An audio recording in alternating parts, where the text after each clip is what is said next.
соответствии об отчетах о доходах и расходах с официального сайта Управления образования города Алматы, из бюджета ежегодно выделяются деньги на ремонт школе-гимназии 73, к примеру, только за период 2018 года по 2021 годы из бюджета на ремонт школы-гимназии 73 выделено 28 миллионов 106 тысяч 900 казахстанских тенге, но ремонт здания школы снаружи не делали с 2013 года по 2024 годы, уже более 10 лет. На видео директор школы гимназии 73 Бокишева Гаухар Маутхановна, которая сидит на этой должности с 2013 года по сегодняшний день, сентябрь 2024 года, и главный бухгалтер Сайтахметова Кульзия Кабелкаримовна, 1955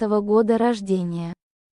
Возраст 69 лет, и занимает должность главного бухгалтера этой школы с 2000 года около 24 года. Далее на видео состояние здания школы-гимназии 73 секунды внутреннего двора. Видео снято 2017 году. На канале вы можете увидеть видео, снятое в 2023 году, состояние здания школы-гимназии 73, в котором видно, что здание школы также находится в плачевном состоянии.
На следующем видео школа 72, расположенная в городе Алматы, микрорайоне Таугул-1. Как видно на видео, здание школы 72 снаружи в хорошем состоянии, хотя обе школы, школа-гимназия 73 и школа 72, были построены по одному архитектурному проекту и плану в одно и то же время. Благодаря добросовестному руководству школы 72 здание школы отремонтировано и сохранилось в хорошем состоянии, как это видно далее на видео.